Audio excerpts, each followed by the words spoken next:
Hello everyone, welcome back to our channel this side Siddhi. And आज की class में मैं आपके साथ क्लास 7th की एनसीईआरटी का सेकंड यूनिट को डिस्कस करने वाली हूँ। उससे पहले मैंने आपके साथ क्लास फर्स्ट जो है, जिसमें हमने आपके मेडिएवल हिस्ट्री के जो टॉपिक है उसको मैंने क्लियर कर लिया था। अगर आपने उन वीडियो को नहीं देखा है तो आप चैनल के प्लेलिस्ट पर जाकर के चेकआउट कर सकते हो। एनसीईआरटी की प्लेलिस्ट का लिंक आपको डिस्क्रिप्शन बॉक्स में मिल जाएगा। आज हम बात करेंगे आपके न्यू किंग्स एंड किंगडम के बारे में। तो ये चैप्टर आपका बहुत ज़्यादा इंपॉर्टेंट है। यहाँ पर भी हमारे कई सारे जो क्वेश्चन हमें एग्जाम में देखने को मिलने वाले हैं। तो चलिए बात करते हैं कि हमें इस चैप्टर में क्या कवर करना है। देखो, यहाँ पर आपकी बात की जा रही है 7th सेंचुरी से। ओवरऑल अगर हम देखें तो इस चैप्टर में आपकी अर्ली मेडिएवल सोसाइटी की बात हो रही है। 7th से 12th सेंचुरी का जो समय माना जाता है वो आपके मेडिएवल के पहले का समय होता है और एंशंट के बाद का होता है। ठीक है, जिसे आप अर्ली मेडिएवल सोसाइटी के नाम से जानते हो। यहाँ पर देखो, अगर हम इस मैप की तरफ देखोगे तो 7th से 12th सेंचुरी की तरफ अगर आप बात करोगे तो इस टाइम पर कौन कौन सी डायनेस्टीज़ ने यहाँ पे रूल किया था।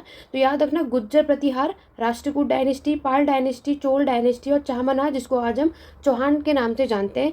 आपके एग्जाम में यहाँ से भी क्वेश्चन आता है, वेरी इंपॉर्टेंट। ठीक है, तो यहाँ पर आपको प्रतिहार भी मेंशन है, तो गुज्जर प्रतिहार, राष्ट्रकूट डायनेस्टी और पाल डायनेस्टी। अगर आप सबको ये याद होगा कि आपकी पाल डायनेस्टी, गुज्जर प्रतिहार डायनेस्टी और राष्ट्रकूट डायनेस्टी जो है, इन तीनों के बीच में एक संघर्ष हुआ था जिसे आप क्या बोलते हो, ट्रीपार्टाइट स्ट्रगल। ठीक है, जिसे आप त्रिपक्षीय स्ट्रगल बोलते हो। और ये जो स्ट्रगल हमें देखने को मिलता है इन तीनों के बीच में, किसके रिलेटेड के लिए था, आपके कन्नौज। ये तीनों जो है, ये जो आप मैप में देख रहे हो ना, ये कन्नौज का पार्ट, इसके लिए आपके जो गुज्जर प्रतिहार है इनके बीच यहाँ पर आपको बैटल देखने को मिलता है। राष्ट्रकूट डायनेस्टी जो आप यहाँ पर देख रहे हो और आपका पाल डायनेस्टी। ठीक है, इन तीनों के बीच में हम क्या देखते हैं, ये तीनों आपस में संघर्ष करते हैं, लड़ते हैं, किसके लिए, यहाँ कन्नौज को अपने टेरिटरी में मिलाने के लिए। ठीक है, तो ये चीज़ आपको याद रखना आपके एग्जाम पॉइंट ऑफ व्यू से। और देखो, आपके जो चौहान्स हैं जिसे आप, तो ये यहाँ पर मेंशन है, तो ये आपको इंपॉर्टेंट चीज़ याद रखना है। ईस्टर्न चालुक्य देखो आपको मैप में यहाँ पर देखने को नजर आ रहा है। बाकी संगम पीरियड आपको पता ही है कि आपके चेर, चोर और पांड्या, जो चोल डायनेस्टी ये रही, चेर डायनेस्टी ये रही, पांड्या डायनेस्टी आपके यहाँ पर है जिसने रूल किया। तो ये आपको पॉइंट याद रखना है, 7th से 12th सेंचुरी के बीच में कौन कौन सी डायनेस्टीज यहाँ पर रूल किया है। नेक्स्ट क्वेश्चन की बात करते हैं कि हमारी जो कौन सी नई जो डायनेस्टी जिनका एमरजेंस हुआ था। यहाँ पर बताया जा रहा है कि 7th सेंचुरी का आपका समय, जिसमें हम क्या देखते हैं कि बिग लैंडलॉर्ड यानी कि और वॉरियर चीफ। यहाँ पर क्या होता है, देखो अर्ली मेडिएवल का टाइम है जिसमें बताया जा रहा है कि आपको सामंतवाद देखने को मिलते हैं। सामंत कौन होते हैं, ये होते हैं आपके फ्यूडल लॉर्ड्स, आपके जिन्हें आप ज़मींदार के नाम से भी जानते हो या जिन्हें आप लैंडलॉर्ड भी कहते हो। तो ये अब इस टाइम पर क्या होता है कि यहाँ पर राजा जो है, क्योंकि उनकी टेरिटरी जो है, उनका जो साम्राज्य है वो इतना बड़ा होता है कि वो क्या करते हैं, अपनी लैंड ग्रांट करते हैं। किसको, आपके सामंत को या फ्यूडल लॉर्ड को या आपके ज़मींदार को। ठीक है, तो यहाँ पर क्या होता है कि आपने फ्यूडलिज्म, सामंतवाद सभी ने थोड़ा बहुत पढ़ा होगा, सबको इतनी नॉलेज है कि यहाँ पर अगर मैं आपके फ्यूडलिज्म की बात करूँ तो राजा ने अपनी लैंड क्या की, आपके सामंतवाद को दिया, आपके फ्यूडल लॉर्ड को देते हैं। फ्यूडल लॉर्ड के अंडर में आपके कौन काम करता है, मिलिट्री, और सबसे आखिरी में होता है आपका पीजेंट। फिर क्या होता है कि यहाँ पर जो मिलिट्री आपके काम करती है वो इन फ्यूडल लॉर्ड के अंडर में काम करती है। इसीलिए क्या होता है कि राजा जो है अपनी लैंड फ्यूडल लॉर्ड को देते हैं और बोलते हैं कि इस लैंड पे, ये लैंड अब से तुम्हारी है, उसमें तुम्हें काम करवाना है, पीजेंट से जो भी रिवेन्यू आएगा, प्रोडक्शन आएगा, वो देना है। और साथ ही साथ मिलिट्री की जब भी राजा को रिक्वायरमेंट होगी तो वो भी इन्हें प्रोवाइड करनी होगी। ठीक है, तो यहाँ पर ये पूरे पैराग्राफ में यही सारी चीज़ें मेंशन है। तो ये क्या करते थे, आपके फ्यूडल लॉर्ड बदले में मिलिट्री सपोर्ट आपके राजा को प्रोवाइड करते थे।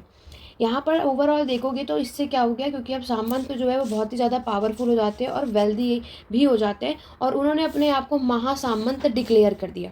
ठीक है, और आपके महामंगलेश्वर भी डिक्लेयर कर दिया। इसका मतलब होता है the great Lord of a circle और रीजन। तो देखो क्या होता है कि यही फ्यूडल लॉर्ड अपने आप को इंडिपेंडेंट डिक्लेयर कर देते हैं। इसका मतलब अब जो आपके पूरे साम्राज्य का जो कंट्रोल है वो राजा के हाथ में ना होकर के फ्यूडल लॉर्ड के हाथों में था। ठीक है, तो ये जो आपको फ्यूडलिज्म का टॉपिक मैं ऑलरेडी डिस्कस कर चुकी हूँ। अगर आपने वो वीडियो नहीं देखी है तो आपको लिंक डिस्क्रिप्शन बॉक्स में मिल जाएगा, तो आप वहाँ जाकर ज़रूर चेकआउट करना। आगे बढ़ेंगे, नेक्स्ट पैराग्राफ में बताया जा रहा है कि मैंने अभी आपको बताया कि राष्ट्रकूट डायनेस्टी मैप में आपने देखा जो कि आपके डेक्कन पार्ट में रूल कर रही है।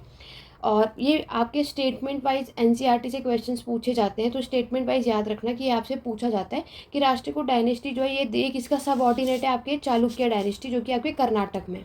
ठीक है, और मिड 8th सेंचुरी की बात हो रही है। आपके चालुक्य डायनेस्टी, आपके जो राष्ट्रकूट डायनेस्टी के जो राजा हैं दांती दुर्ग, ये क्या करते हैं, overthrew he Chalukya overlord and performed a ritual called Hiranyagarbha. बहुत इंपॉर्टेंट है द गोल्डन वर्ब, ये वाला जो लाइन है आपके एग्जाम के लिए इंपॉर्टेंट है, कई बार हमारे कॉम्पिटेटिव में एंट्रेंस एग्जाम में क्वेश्चन देखने को मिलते हैं। ठीक है, आपसे पूछा जाता है कि ये आपके हिरण्यगर्भ क्या होता है, तो ये द गोल्डन वर्म होता है। ये इस टाइम पे ये रिचुअल परफॉर्म करना होता है, ब्राह्मण्स की मदद से ये रिचुअल्स को परफॉर्म किया जाता था। ठीक है, it was thought to lead to the rebirth of the sacrificer as a Kshatriya even he was not one by birth. देखो यहाँ पर आपके हिरण्यगर्भ का मतलब क्या है कि कोई भी ऐसा इंसान जो बाय बर्थ जन्म से अगर वो क्षत्रिय से बिलोंग नहीं करता होगा, क्षत्रिय में पैदा नहीं हुआ होगा, तो वो इस हिरण्यगर्भ को परफॉर्म करने के बाद वो क्षत्रिय कहलाता है, क्योंकि क्षत्रिय कैटेगरी से होंगे तभी वो राजा बनेगा। तो यहाँ पर क्या हुआ कि अगर ये पूछा जाए कि किसने, तो दांती दुर्ग याद रखना। ठीक है, तो हिरण्यगर्भ आपने क्या देखा था, गोल्डन वर्म। इसमें क्या बोला गया, इसका मतलब कि अगर किसी भी पर्सन जो है वो क्षत्रिय में उनका जन्म नहीं होता है, तो ये हिरण्यगर्भ का जो ये रिचुअल है इसको परफॉर्म करने के बाद क्या कर सकते हैं, आपके दोबारा से मतलब वो क्षत्रिय यानी राजा बन सकते हैं। ठीक है, उसके दूसरे केसेस में हम देखते हैं आपके कादम्ब, ये आपके वेरी इंपॉर्टेंट है। नेक्स्ट पैराग्राफ में अगर आप देखोगे, कादम्ब मयुष्ना जो आपके गुज्जर प्रतिहार के हरिश्चंद्र है, ये ब्राह्मण है। गुज्जर प्रतिहार के हरिश्चंद्र के ये ब्राह्मण है, who gave up the traditional professional to arm. यहाँ पर क्या होता है, ये सक्सेसफुली इन्होंने अपना साम्राज्य कर्नाटक में स्टैब्लिश कर लिया होता है और साथ ही साथ आपके राजस्थान में भी। ठीक है, और यहाँ साइड में आप जो बॉक्स देख रहे हैं, यहाँ पर आपको जो पेंटिंग में एलोरा केव की पेंटिंग मिल रही है, जिसमें वो विष्णु को एज अ नरसिम्हा यहाँ पर दिखाया जा रहा है। ठीक है, और दूसरी ये चीज़ें आपसे पूछी जाती हैं कि हमारा जो ये एलोरा केव 15 है, ये आपके विष्णु के अलावा नरसिम्हा, और यहाँ पर मैन लायर it is the work of the Rashtrakuta period. तो यहाँ पर आपको चालुक्य, आपके गुज्जर प्रतिहार, पाल डायनेस्टी ऑप्शन में सब कुछ नाम दिया जाएगा, बट हमें क्या याद रखना है, ये आपके एलोरा केव है आपके, वो राष्ट्रकूट डायनेस्टी के टाइम पर आपको देखने को मिलता है। नेक्स्ट जो पैराग्राफ है इसमें आपसे पूछा जा रहा है हमारे इस टाइम के जो साम्राज्य का प्रशासन एडमिनिस्ट्रेशन सिस्टम कैसा था। देखो यहाँ पर हमारे नए जो किंग है ये क्या करते थे, टाइटल उपाधि लेते थे, टाइटल अडॉप्ट करते थे। मैं आपको कई बार एक चीज़ बता चुकी हूँ कि अगर कोई टाइटल लेता है तो क्यों, ताकि वो अपने आप को सुपीरियर दिखा सके। तो यहाँ पर महाराजा अधिराज का टाइटल लिया जाता था, इसका मतलब है ग्रेट किंग या फिर ओवरलॉर्ड ऑफ किंग। ठीक है, और Lord of the three world. तो ये जो टर्म आप देख रहे हो ना आपके त्रिभुवन चक्रवर्ती, तो एग्जाम में ये पूछा जाता है कि इस टर्म का मतलब क्या होता है, इसलिए जो बॉक्स में जो चीज़ें लिखी है ना इसका मतलब भी आप सभी को पता होना चाहिए। और बाकी मैंने आपको क्या बताया कि टाइटल क्यों लिया जाता था, ताकि ये सब क्या कर सके, अपने आप को सुपीरियर दिखा सके, कितने पावरफुल है ये, इसलिए ये लोग टाइटल अडॉप्ट किया करते थे। ठीक है, आगे बढ़ेंगे नेक्स्ट पैराग्राफ पे। नेक्स्ट पैराग्राफ में बताया जा रहा है कि यहाँ पर क्या होता है कि अब आपके जो पावर है शेयर कर दी राजा ने किसके साथ, सामंतवाद के साथ, और अब जो पीजेंट का कंट्रोल, ट्रेडर का कंट्रोल, ब्राह्मण, इन सभी के साथ इनका एक एसोसिएशन आपको देखने को मिलता है। यहाँ पर हर एक स्टेट में एक बात कही गई है कि आपके सोसाइटी में पीजेंट, कैटल कीपर, आपके आर्टिस्ट, ये सारे लोग आपको देखने को मिलते हैं। ठीक, देखो अब ये जो बॉक्स है, ये बॉक्स भी इंपॉर्टेंट है आपके एग्जाम के लिए, क्योंकि यहाँ पर आपको टैक्स से रिलेटेड बातें बताई जा रही हैं। इन्होंने बोला कि हमें इस टाइम पर 400 टैक्सेस देखने को मिलते हैं। ऐसा बोला जाता है कि हमें जो चोल का इंस्क्रिप्शन देखने को मिलता है, चोल डायनेस्टी के टाइम पर आपको जो अभिलेख मिलते हैं, जो कि चोल डायनेस्टी जो है आपके तमिलनाडु में रूल करती है, और उसमें बताया गया कि 400 से ज़्यादा हमें यहाँ पर टैक्सेस देखने को मिलते हैं। बात अगर मैं करूँ कि वो इंस्क्रिप्शन कौन सा है, तो याद रखना उत्तर मेरूर, आपके एग्जाम में आएगा। उत्तर मेरूर इंस्क्रिप्शन है, ये वो अभिलेख है जिसके थ्रू आपको चोल डायनेस्टी के बारे में पता चलता है। ठीक है, तो यहाँ पर 400 से ज़्यादा टैक्सेस आपको देखने को मिलते हैं, लेकिन यहाँ पर 2 टैक्सेस मेंशन है, वेट्टी और कदम्बई, ये दोनों याद रखना। वेट्टी की अगर मैं बात करूँ तो ये जो है बोला जा रहा है कैश में नहीं लिया जाता, but is in the form of force labour. Vetti क्या होता है, आपका फोर्स लेबर होता है। कदम्बई जो है ये आप सभी को पता है लैंड रेवेन्यू टैक्स होता है, लैंड टैक्स होता है ओवर। और अगर हम यहाँ पर बात करते हैं तो इंस्क्रिप्शन जो कि आपकी चोल डायनेस्टी के बारे में आपको बताता है, वो है आपका उत्तर मेरूर इंस्क्रिप्शन, जिसमें 400 से ज़्यादा टैक्सेस के बारे में मैंशन किया गया। ठीक है, नेक्स्ट अगर हम बात करें तो यहाँ पर आपने देखा कि ये रिसोर्सेज के बारे में आपको क्या बता रहे हैं। देखो मैं आपको हर एक वीडियो में यही चीज़ बोलती हूँ कि जितनी भी चीज़ें मैंने यहाँ पर हाईलाइट कर रखी है सारे एग्जाम पॉइंट ऑफ व्यू से बहुत इंपॉर्टेंट है, चाहे आप किसी भी एग्जाम के लिए प्रिपेयर करो, क्योंकि आपको पता है कि आपके एग्जाम में वन वर्ड के अलावा स्टेटमेंट वाइज क्वेश्चंस भी आते हैं। तो स्टेटमेंट वाइज क्वेश्चंस को सॉल्व करना है तो इतने डीपली कॉन्सेप्ट आपको पता होने चाहिए। देखो यहाँ पर अब आपको क्या होता है कि हमें कुछ रिसोर्सेज देखने को मिलते हैं जो यहाँ पर राजा ने अपने फाइनेंस को यूज़ करके और क्या चीज़ों को स्टैब्लिश किया, जैसे कि उन्होंने आपके टेम्पल को कंस्ट्रक्ट करवाया, फोर्ट किले बनवाए, साथ ही साथ they were also use to fight war. ठीक है, ये सारी चीज़ें हुई। और सबसे इंपॉर्टेंट फंक्शन आपने क्या देखा कि यहाँ पर आपके रेवेन्यू को कलेक्ट किया जाता था। ये चीज़ें याद रखना। और यहाँ पर जो आपके फ्यूडलिज्म यानी जो सामंतवाद की जो पोजीशन है वो बताई जा रही है, हेरिडिटरी होती है। ठीक है, चलिए आगे बढ़ेंगे। नेक्स्ट आपकी प्रशस्ति और लैंड ग्रांट के बारे में बात हो रही है। प्रीवियस जो हमने क्लासेस की थी आपकी, उसमें मैंने ऑलरेडी बताया था प्रशस्ति का मतलब क्या होता है। यहाँ पर आपकी प्रशंसा करना, ठीक है, इलोजी भी बोल सकते हैं, जिसे आप प्रेज भी कहते हो। तो यहाँ पर प्रशंसा की जाती है एज वेलियंट या विक्टीरियस वॉरियर्स। तो यहाँ पर देखो क्या होता है कि यहाँ पर जो भी आपके राजा के कोर्ट पोएट होते हैं वो उनकी तारीफ करते हैं कि कौन से जो ऐसे राजा हैं जो जीत कर आए थे, है ना, और किसने क्या क्या काम किया, ये सारी बातें। These were composed by learned Brahmins who occasionally help in the administration. ये प्रशस्ति बहुत इंपॉर्टेंट है। लैंड ग्रांट तो दी जाती थी वो ब्राह्मण्स को भी दी जाती थी। ठीक है, चलिए नेक्स्ट जो पैराग्राफ है वो आपके नागभट्ट के अचीवमेंट के बारे में, बहुत सारे रूलर्स के अचीवमेंट के बारे में डिस्क्राइब किया गया है। उनके प्रशस्ति में जो प्रीवियस वीडियो में मैं आपको ऑलरेडी बता चुकी हूँ। जिन्होंने क्लास 6 की एनसीईआरटी की सीरीज़ नहीं देखी उसको ज़रूर देखो, कॉन्सेप्ट क्लियर हो जाएगा। समुद्रगुप्त के मैंने आपको बताया था प्रशस्ति लिखी गई थी जो कि संस्कृत भाषा में लिखी गई थी और वो फाउंड हुआ था आपके ग्वालियर मध्य प्रदेश में। ठीक है, इसमें डिस्क्राइब किया हुआ है आपके नागभट्ट जो है ये कौन थे, आपके गुज्जर प्रतिहार के राजा है। ये कौन है, गुज्जर प्रतिहार के रूलर है ये। तो मैंने जो अभी आपको बताया ना कन्नौज, जिसके लिए ट्रिपाटाइट स्ट्रगल हो रहा था, तो फाइनली जो गुज्जर प्रतिहार है ना वो इस संघर्ष में जीत जाते हैं। और वो कौन, किसके वजह से, ये जो नागभट्ट है इनके वजह से। ठीक है, आगे बढ़ेंगे। नेक्स्ट आप देखोगे, देखो यहाँ पर आपको एक कॉपर प्लेट नजर आ रही होगी। इसमें बताया जा रहा है किंग ऑफ्टन रिवॉर्डेड ब्राह्मण बाय ग्रांट ऑफ लैंड। राजा जो है हमेशा ब्राह्मणों को भूमि दान में दिया करते थे। These were recorded on copper plate. इसका जो रिकॉर्ड है आपको इस कॉपर प्लेट में देखने को मिलता है। Which were given to those who receive the land. तो जो ये लैंड दी जाती थी ना इसके बारे में आप ये देख सकते हो, इस पूरे कॉपर प्लेट में मेंशन है। This is a set of copper plate recorded a grant of land made by a ruler in the 9th century. और ये इसमें संस्कृत और तमिल दोनों भाषा में इस कॉपर प्लेट में बात मेंशन की गई है कि 9th सेंचुरी के समय पर राजा जो है वो ब्राह्मण्स को भूमि दान में किया करते थे। ठीक है, बढ़ेंगे अपने नेक्स्ट पेज की तरफ। देखो इस वाले बॉक्स में आपको बताया what was given with the land. तो देखो तमिल सेक्शन में लैंड ग्रांट के बारे में मैंने आपको बताया और इसके बारे में जो भी चीज़ें आपको पता चलती हैं, जैसे आपकी कदम्बई टैक्स मैंने आपको बताया जो कि आपका लैंड टैक्स होता है ना, ये सारी चीज़ें आपको देखने को मिलती हैं आपके एग्जाम पॉइंट ऑफ व्यू से। नेक्स्ट हम आगे बढ़ते हैं। अब बात की जा रही है इस वाले पैराग्राफ में, सभी को पता है कि आपके कलहन ने राजतरंग ने लिखी है जिसमें उन्होंने पूरे आपके कश्मीर के इतिहास के बारे में बताया। टाइम भी आपको पता ही होगा मैक्सिमम स्टूडेंट को, जिन्हें नहीं पता मैं मेंशन कर दे रही हूँ। 12th सेंचुरी का वो समय है, कलन ने राजतरंगी ने लिखी जिसमें उन्होंने क्या किया, आपके पूरे कश्मीर का इतिहास बताया था। और ये जो है संस्कृत भाषा में लिखी थी और ये एक पोयम है। ये सारी चीज़ें आपको याद रखनी है। ठीक है, इसमें आपके सारे सोर्सेज में सारे इंस्क्रिप्शन, डॉक्यूमेंट्स, आई विटनेस अकाउंट, आपकी अर्ली हिस्ट्रीज, सारी चीज़ें उन्होंने यहाँ पर मेंशन की है। प्रशस्ति भी आप देखते हो। क्लियर हुआ, चलिए नेक्स्ट पैराग्राफ का है वॉरफेयर फॉर वेल्थ। अब इसमें अगर हम इस पैराग्राफ की बात करें तो यहाँ पर आपका वही ट्रीपार्टाइट स्ट्रगल के बारे में बात हो रही है जो मैं आपको ऊपर बता चुकी हूँ। मैंने आपको बताया कि ये जो आपका कन्नौज सिटी है इसके लिए आपकी लड़ाई होती है। पहले तो कन्नौज सिटी याद रखना गंगा वैली के पास आपको देखने को मिलता है। तो आपके गुज्जर प्रतिहार, राष्ट्रकूट डायनेस्टी और पाल डायनेस्टी तीनों के बीच में यहाँ पर स्ट्रगल चलता है इस कन्नौज को अपने कंट्रोल में पाने के लिए, जिसको आप ट्रीपार्टाइट स्ट्रगल कहते हो। अभी मैंने आपको बताया। तो इस ट्रीपार्टाइट स्ट्रगल याद रखना, इसकी जो विजय प्राप्त होती है फाइनली गुज्जर प्रतिहार जो है वो जीत जाते हैं और कन्नौज उनके कंट्रोल में आ जाता है। एट द एंड यही होता है। तो ये चीज़ें आप देखते हो कि कन्नौज को पाने का इनका जो मेन टारगेट था, क्योंकि आपकी जो वर्धन डायनेस्टी हमने किया एंशिएंट हिस्ट्री की लास्ट सीरीज़ में, क्योंकि कन्नौज आपको उस समय कैपिटल देखने को मिलता है लेकिन वहाँ पर उनकी कोई और वंश नहीं थे। तो अब ये था कि अब कन्नौज किसके कंट्रोल में जाएगा। तो ये चीज़ हमें यहाँ पर मिली। नेक्स्ट पैराग्राफ में आपके बारे में मोहम्मद महमूद और गजनवी के बारे में बताया गया है, अफगानिस्तान, और जिन्होंने 997 से 1030 तक रूल किया था। और इन्होंने अपने समय पे जो अपना कंट्रोल है पूरा सेंट्रल एशिया, आपके ईरान और नॉर्थ वेस्ट पार्ट तक बना लिया। देखो ये भी बहुत इंपॉर्टेंट पैराग्राफ है। आप लोग जब नोट्स बनाओ तो आपको किस तरीके से बनाना है, जैसे भी हमने क्या पढ़ा कि राजतरंगिनी का कलहन का जो पैराग्राफ पढ़ा, चोल डायनेस्टी जो मैंने आपको बताया पूरा उत्तर मेरूर आपको बता देना है।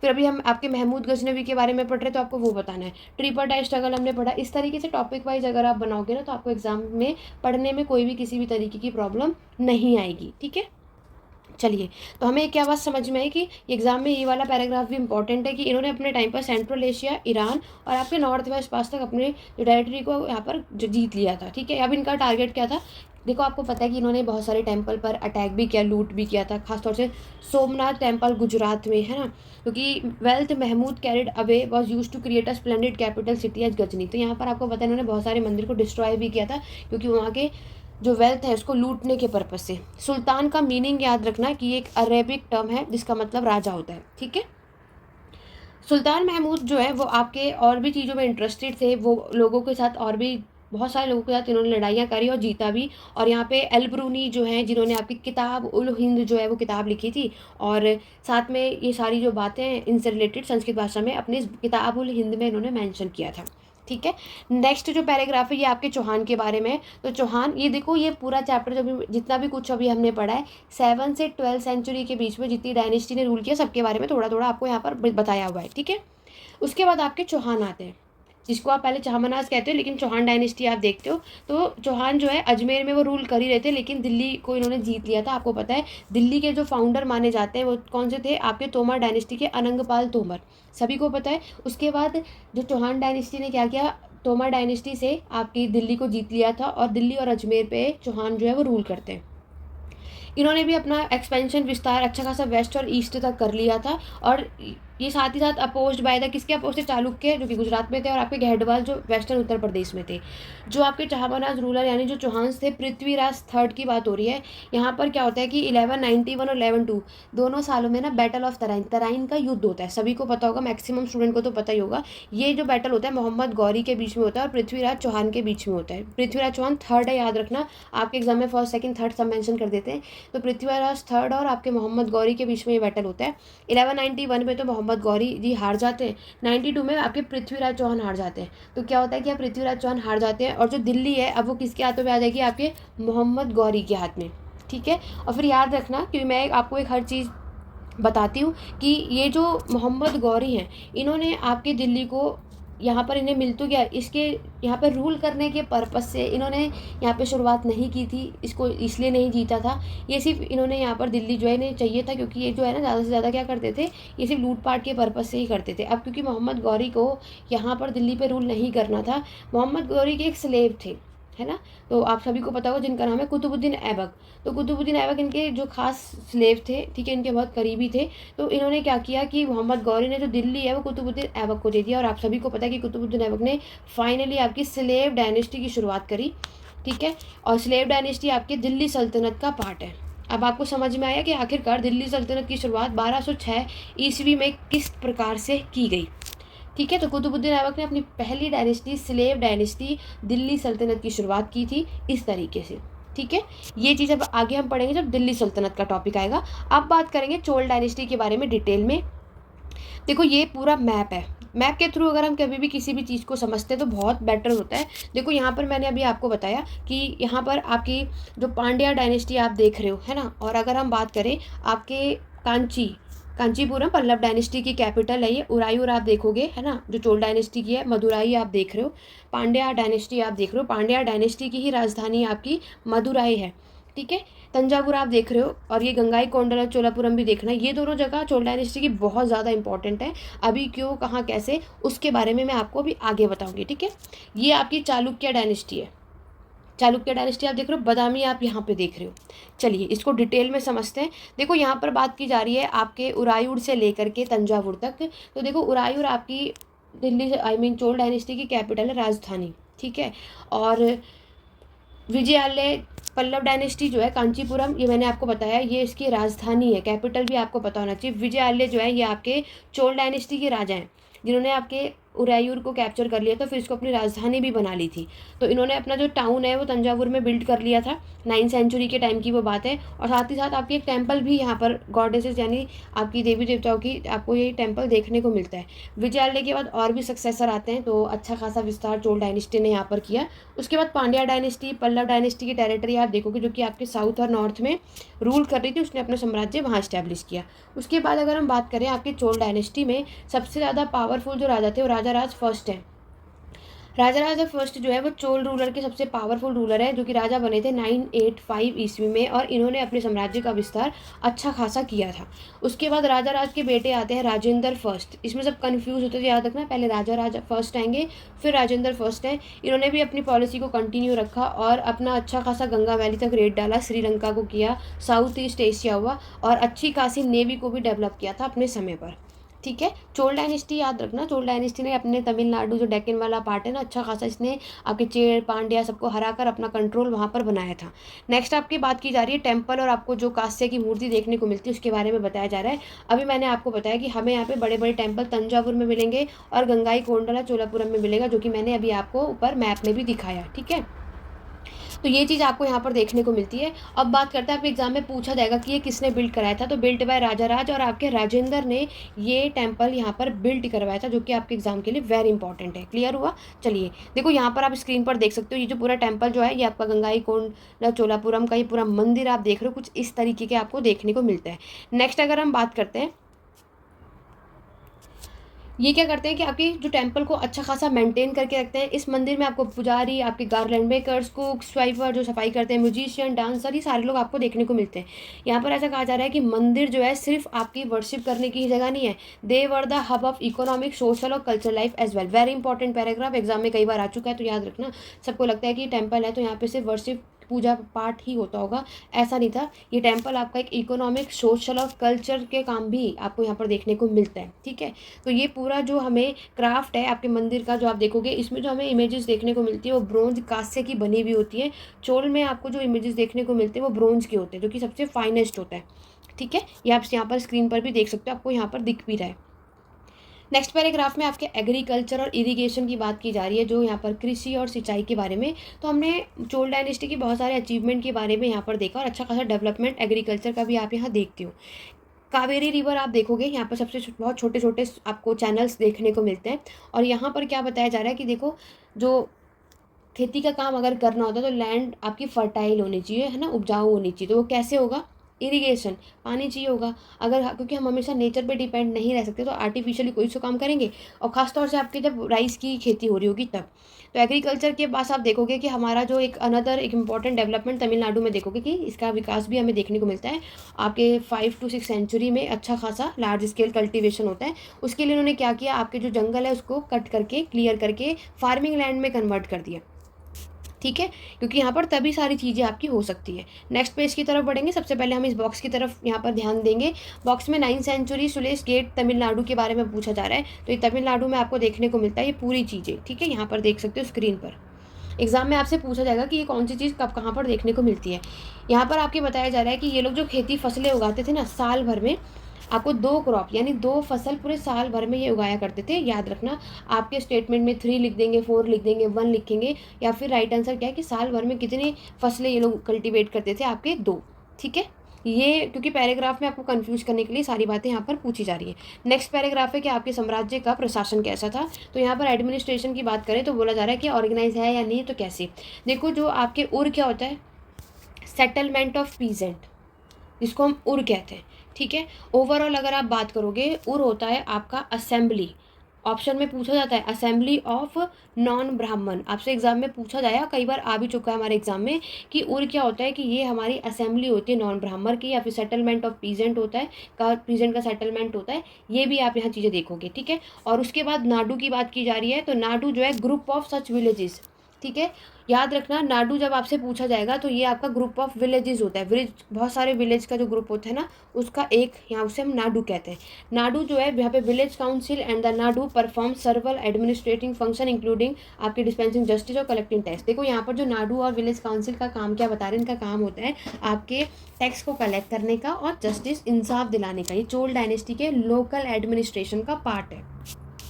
तो ये 2 याद रखना, आपका उर और Nadu exam point of view से बहुत इंपॉर्टेंट है। नेक्स्ट पैराग्राफ में आपके यहाँ पर बताया जा रहा है कि हमें जो रिच पीजेंट हो, देखो वेल्लाल कास्ट, देखो वेल्लाल का मतलब ही पीजेंट होता है, ये टर्म भी पूछी जा सकती है। तो वेल्लाल का मतलब क्या होता है कि वो आपके क्या है, पीजेंट है। तो रिच पीजेंट जो है वेल्लाल कास्ट के आपको यहाँ पर देखने को मिलते हैं, जो कि जिसका कंट्रोल आपके नाडू में आप देखते हो। ठीक है, और इसका पूरा सुपरविजन आपके चोल गवर्नमेंट के हाथों में होता है। चोल के जो राजा हैं गेव सम रिच लैंडलॉर्ड, तो जो यहाँ पे चोल साम्राज्य में जो बड़े बड़े लैंड ओनर्स होते हैं वो टाइटल लेते थे, लाइक आपके मूवेंडर्स, ठीक है। भूपेंद्र वेलन, वेलन मतलब मैंने आपको क्या बताया, किसान, यानी peasant servicing like three king. आपके अरियर किसे बोलते हैं, चीफ को बोला जाता है। तो ये वो टर्म याद रखना, एग्जाम के लिए इंपॉर्टेंट है, मैं आपको कई बार बता चुकी हूँ।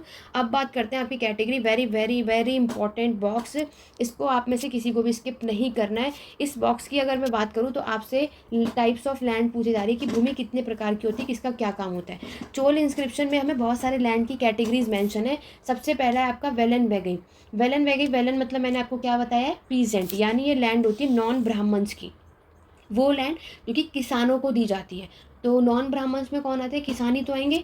ब्रह्मदया लैंड ग्रांट, तो ब्रह्मदया ये वो लैंड होती है जो कि आपके ब्राह्मण्स को दी जाती है। ठीक है, ब्राह्मण्स को जो भूमि दान में दी जाती है उसे ब्रह्मदया कहते हैं। शाल भोग की अगर हम बात करें तो देखो कैसे याद करोगे, शाल भोग मतलब पाठशाला, ठीक है, पाठशाला ही बोलते हैं हिंदी में। तो शाल भोग मतलब कि ये land for the maintenance of a school, school के मेंटेनेंस के पर्पज से जो आपकी जो भूमि दी जाती है वो होता है शाल भोग। देवदान, तो याद रखना, देव मतलब आपके देवी देवता, तो ये लैंड जो ग्रांट की जाती है टेम्पल के पर्पज से। और आपके पलिछंदम, तो ये लैंड डोनेट की जाती है आपके जैन इंस्टीट्यूशन को। वेरी वेरी इंपॉर्टेंट, इस बॉक्स को आप में से किसी को भी स्किप नहीं करना है। टाइप्स ऑफ लैंड से भी कई बार हमें एग्जाम में क्वेश्चंस देखने को मिलते हैं। ठीक है, तो यहाँ पर आपने देखा कि हमने अभी पढ़ा कि आपके ब्राह्मण्स जो हैं वो लैंड भूमि दान में दी जाती थी, जिसे आप ब्रह्मदया लैंड ग्रांट कहते हो। तो ज़्यादा से ज़्यादा मात्रा में हम देखते हैं कि ब्राह्मण्स का सेटलमेंट आपको कहाँ पर देखने को मिलता है, कावेरी वैली के पास, जो कि आपके साउथ इंडिया का ही पार्ट है। ठीक है, अगर हम बात करें कि हमारे जो ब्रह्मदया यानी जो ब्राह्मण्स की असेंबली होती है उसे कहते हो आप सभा। ठीक है, तो याद रखना, सभा किसे कहते हो, जो कि ब्राह्मण्स की असेंबली के लिए होता है। ठीक है, और जो उर होता है ये नॉन ब्राह्मण्स की असेंबली होती है। क्लियर हो गया, उर और सभा, ब्राह्मण्स की असेंबली को सभा कहते हैं, नॉन ब्राह्मण्स की असेंबली को उर कहते हैं। ठीक है, तो ये आप असेंबली में देखोगे बहुत अच्छे, असेंबली में सारे काम आपके, सारे जो डिसीजन होते हैं आपके, जो भी रिकॉर्ड मिलता है इंस्क्रिप्शन में, उसके बारे में यहाँ पे डिसीजन लिया जाता है और सारी चीज़ें यहाँ पे डिसाइड होती है। नेक्स्ट जो टर्म आपको याद रखना है, नगरम। नगरम की बात करें तो ये आपके ट्रेडर्स का एसोसिएशन होता है, association of trader, association of merchant, ये आपको याद रखना है।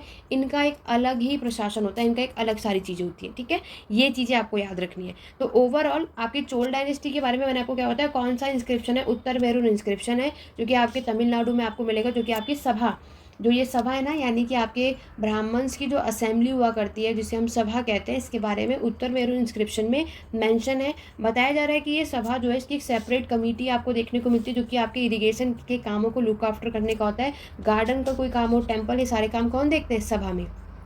ठीक है, ये सारी बातें आपको याद रखनी है अपने एग्जाम पॉइंट ऑफ व्यू से। तो अभी मैंने आपको टर्म बताए, उर, सभा, ठीक है, आपको मैंने बताया नाडू, यही बताया मैंने आपको, और अभी मैंने आपको बताया नगरम। तो ये सारे टर्म याद रखना, और ये सभी आपके लोकल, चोल डायनेस्टी के लोकल एडमिनिस्ट्रेशन का पार्ट है। उर मतलब ये है आपकी नॉन ब्राह्मण्स की असेंबली, सभा मतलब ये है आपके ब्राह्मण्स की असेंबली, नाडू मतलब ये होता है आपका ग्रुप ऑफ विलेजेस, ठीक है, आपके गांव का पूरा समूह। नगरम मतलब आपका एसोसिएशन ऑफ ट्रेडर या मर्चेंट, कुछ भी कह सकते हो।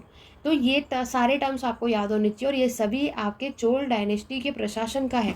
ठीक है, चलिए आगे बढ़ेंगे नेक्स्ट पे। नेक्स्ट आपके एक बॉक्स है सभा के बारे में, मैंने आपको बताया एग्जाम में पूछा जाएगा कि सभा के बारे में हमें किस में पता चलता है, तो वह है आपका उत्तर मेरूर इंस्क्रिप्शन में, जो कि मैं आपको ऑलरेडी बता चुकी हूँ। ठीक है, इंस्क्रिप्शन में आपके राजाओं के बारे में बताया जाता है कि वो कौन से राजा कितने ज़्यादा पावरफुल हैं। एक आपका तमिल टेस्ट भी है, पेरियपुरम, ठीक है, ये तमिल वर्क है, ये भी हमें उस टाइम में ये सारी चीज़ें इन्फॉर्म करता है कि उस टाइम की जो ऑर्डिनरी मैन और वुमेन की लाइफ कैसी थी, ये सब कुछ आपको इस वाले तमिल का जो वर्क है इसमें पता चलता है। ठीक है, नेक्स्ट जो आपको बॉक्स दिया गया वो चाइना के ऊपर है। ठीक है, इसमें बताया जा रहा है कि चाइना डायनेस्टी जब तंग डायनेस्टी थी, आपको पता है बहुत सारी डायनेस्टी ने चाइना में रूल किया है, तो चाइना जो आपकी एस्टैब्लिश हुई थी तंग डायनेस्टी में, उसका टाइम पीरियड था 300 ईयर्स, यानी 7 से 10 सेंचुरी का टाइम आपको मिलेगा। उस टाइम पे जो उसकी कैपिटल थी वो जियान थी, और ये सबसे लार्जेस्ट सिटी था हमारे वर्ल्ड में। उस टाइम पर यहाँ पर विजिट किया था आपके तर्किश के लोगों ने, ईरान के लोगों ने, हमारे भारतीय के लोगों ने, जापान के लोगों ने, कोरियन के लोगों ने। ठीक है, तंग एम्पायर का जो प्रशासन है, ब्यूरोक्रेसी, आप देखोगे एक अच्छा खासा हमें देखने को मिलता है, ये चीज़ आपको बतानी है। ओवरऑल आपको इसमें कैपिटल याद रखना, कि चाइना की जो तंग डायनेस्टी की जो कैपिटल है वो आपकी जान है, आपके एग्ज़ाम में कई बार पूछा जाता है। तो ये था हमारा क्लास 7th की एनसीईआरटी का सेकंड क्वेश्चन, और ये आप सभी का होमवर्क है। मुझे कमेंट करके ज़रूर बताएंगे गुर्जर प्रतिहार, राष्ट्रकूट डायनेस्टी, पाल डायनेस्टी और चोल डायनेस्टी किसने कौन कौन सी जगह पर रूल किया था। वेरी वेरी इंपॉर्टेंट आपके एग्जाम पॉइंट ऑफ व्यू से। देखते हैं कि पूरे कॉन्सेप्ट आपको क्लियर हुआ है नहीं। आशा करती हूँ कि आज की क्लास में आपको सारी चीज़ें क्लियर हो गई होंगी। और आज का जो हमारा कॉन्सेप्ट था वो किसका था, आपके कंप्लीटली अर्ली मेडिएवल सोसाइटी, यानी अर्ली मेडिएवल के समय पर, जो कि आपका 7 से 12 सेंचुरी के टाइम पर जितनी भी डायनेस्टीज़ ने रूल किया है सबके बारे में इस वाले चैप्टर में इन्होंने यहाँ पर मेंशन किया है। ठीक है, बहुत ही इंपॉर्टेंट है, जो कि हमारे हर एक एग्जाम के लिए इंपॉर्टेंट है और आपसे ये क्वेश्चन देखने को मिलेगा भी। तो अगर आपको इससे रिलेटेड कोई भी डाउट या क्वेरी है तो कमेंट के थ्रू पूछ सकते हो। वीडियो पसंद आई हो तो जल्दी से लाइक और शेयर कर दो। और क्योंकि अगर आपने एनसीईआरटी की एक पूरी कंप्लीट सीरीज़ देख ली तो आपको पूरी बेसिक कॉन्सेप्ट क्लियर हो जाएगा, तो आप तभी आप हिस्ट्री के एडवांस लेवल तक जा सकते हैं। ठीक है, और आशा करती हूँ कि आज का कॉन्सेप्ट क्लियर हो गया होगा। नेक्स्ट क्लास में हम 3rd की क्लास में दिल्ली सल्तनत के बारे में बात करेंगे, लेकिन उसके लिए अर्ली मेडिएवल का कॉन्सेप्ट आपको क्लियर होना ज़रूरी है ताकि आप दिल्ली सल्तनत की चीज़ों को समझ सकें। तो चलिए सुना आज की क्लास में बस इतना ही, मिलते हैं अपने नेक्स्ट वीडियो में। Thank you for watching.